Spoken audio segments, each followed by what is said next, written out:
History of MMM, how it all began. Starting up of MMM, in 1989, Moscow Executive Committee in Leninsky District registered MMM as a cooperative society. It is in Russia. A few words about the leader. The MMM Cooperative Society was founded by Sergei Mavrodi and was one of the leading computer equipment distributors in Russia. Sergei Mavrodi, having a degree in maths, worked as a programmer and took part in the development of the first operating systems. A few words about his decision to make his own company is the fact that having worked as a simple worker from 8 to 5, he understood that freedom is the most important for him, because that work of 8 to 5 is literally a slavery. At any point, at any time, the company can throw you out and you'll be left without nothing, although you could have worked in that company for years and years. So he realized it. This is why he decided to create his own child, and he knew whatever his efforts will be, it will come back to him in form of dividends and income. Free of charge travel campaign. In 1992, the brand became universally recognizable after Mavrodi offered several times to all the residents of Moscow a day of free of charge travel in metro, Moscow subway. Pretty smart. Birthday of MMM. On October 20, 1992, the joint stock company MMM was registered. In fact, it is a birthday of MMM in the traditional form in which people got used to consider it. The shares of MMM on sale. February 1st, 1994, the shares of MMM went on sale, and people immediately began to buy them. Moreover, the company willingly bought them back on a new, higher rate, which grew very fast at about 100% per month. The company's principle today is always more expensive than yesterday worked perfectly. Few words about that. Why did he do that? As you might know, in 1991, the Soviet Union fell. So if until at the time of the Soviet Union, everything that there was in the country, like properties, different companies, or whatever that was bringing some goods, was national. So any person of the country was entitled to have a share of that production, of that company. Everybody was equal. But when the Soviet Union fell, what it meant is that all the companies, all the properties had to be privatized. So you can imagine there is a company, a huge company. People worked there for years and years. And at one moment, there comes a person and says, all that is mine. Yes, this was the case. And obviously that information, that laws about the fact that it was possible to privatize was kept only for a small group of people for obvious reasons. So a simple worker who worked in that company for years and years or all his life didn't know he can actually come and say by law that that is his. So what genius idea Sergei Mavrodi had is to sell these shares to gather the money of the people, and with this money to buy those companies. So basically, if a person has an MMM share, he would have had an exact share from the company that Sergei Mavrodi bought. For example, a company from oil and gas or something else. Obviously, he knew perfectly which companies are worth it and which companies were not. There was quite a battle there. So as you can see, his idea was great, but let's see what happens. Government is trying to hinder MMM's activities. Surprise, surprise! Planned by the Russian government, MMM 94 was intentionally collapsed. It began when tax inspectors accompanied by OMON officers passed through the crowd of depositors and went inside the central office of the company to give a notice about the planned tax inspection. Right. So obviously, the small group of people that I was talking about is the government people, is the people that have connections and so on. And they wanted, obviously, all that money, all those properties to be kept in their hands. This is how the nowadays oligarchs were made. At that moment, they had nothing. In one day, they got loads of money. And now you can know them as very rich people who made their money on the back of a nation. So obviously they did something just to provoke some panic going through the crowd. Obviously, for any financial institution, a panic is really bad. As I remind you, at that time, MMM was selling shares, was a share stock company, let's say. Mavrody's arrest. Sergei Mavrody was arrested on tax evasion charge. Really lame excuse. It wasn't at all like that. What happened, even the person that was in charge with giving the arrest, he told him that there was no other option for them. They had to do something, even though it was illegal what they were doing, but they had to do it as they were afraid of him. Because, as he said, another 2-3 months, and in whole Russia there would be no government, no banks, nobody, only Sergei Mavrody, that who holds the money nowadays. This is in charge. So he was arrested, and his arrest was broadcasted live on all TV channels, obviously to show off more, to show people how bad he is, and actually the government didn't do anything wrong. On the same day, there was a storm of the central office of MMM. The company was prescribed to recover 49.9 billion rubles to the budget. Huge money.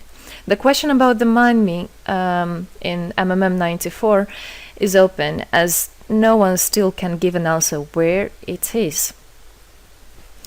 The authorities simply turned a blind eye to it, although hundreds of eyewitnesses are ready to confirm, even under oath in court, that they saw 17 trucks take out cash through the back door. So unfortunately, at that time, there was no internet, no bitcoins, no other internet wallets, and all the money were obviously kept in cash in the MMM offices. And the government took advantage of it. They just came, took it out, and then they said nothing. Moreover, they didn't say where the money went. They even made the way to make people believe that Sergei Mavrody was the one who took all those 17 trucks of money and disappeared. But obviously it wasn't the case. It was a simply lame excuse. Demonstrations against state authorities. August 1994. Thousands of MMM depositors affected by the artificial collapse of the pyramid protested and demanded to set Mavrody free. Actually, Mavrody could have used his powers and do bigger protests, but he decided not to do that, as that would made as obvious a different protests of this type. Could be people injured or even killed, so he decided not to use people in this purpose. It was very noble from him to do that. MMM leader became a deputy. However, he found a way to get out of the prison. Being imprisoned, Sergei Mavrody had managed to register as a candidate for a deputy of the State Duma and was released from prison. He won the elections by a landslide and became the deputy of the State Duma of the first convocation.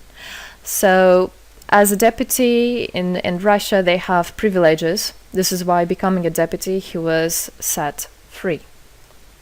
The State Duma is against Mavrody. Surprise, surprise! The State Duma deputies deprived Sergei Mavrody of his deputy plenary powers due to his permanent absence at the Duma's meetings. That incident was the only one in New Russia's history. Sergei Mavrody wasn't interested at all in politics. It's not, he hates politics, as he said it many times. So he became a deputy only for the reason to get out of a prison. That's it. He wasn't interested to go at their meetings, as he himself considered as well the people there as being quite silly and not worthy to spend time with. But this was another lame excuse for them to deprive him by saying that he is absent. A candidate for presidency. The Central Election Commission registered the authorized representatives of the initiative group that had nominated Mavrody as a candidate for the president of Russia, but subsequently rejected a significant part of the signatures in the support of a candidate, and his registration was renounced. So, for obvious reasons, they did that again. They weren't interested into having a fair president, a fair leader on top of their head. Revival of MMM, January 2011. Sergei Mavrody renounced launching a new launching a new project of MMM 2011. Together we change the world. Previously, there were simply no analogs of similar systems in the world. The film about MMM, the launch of a project fell in the same time interval with the release of Russian film about MMM Pyramid, the plot of which is based on the eponymous book in which the history of MMM is disclosed by Sergei Mavrodi. So he wrote a book, and there is a movie which I highly recommend you to watch. You can find it online on YouTube. MMM is building a new, fair financial order. June 2012, the activity of MMM made a lot of banks collapse and a huge outflow of funds from deposit accounts happened. The system numbered more than 35 million members at the time. For obvious reasons, the fight against the system started. It suffered the same fate as MMM 94, eventually collapsed.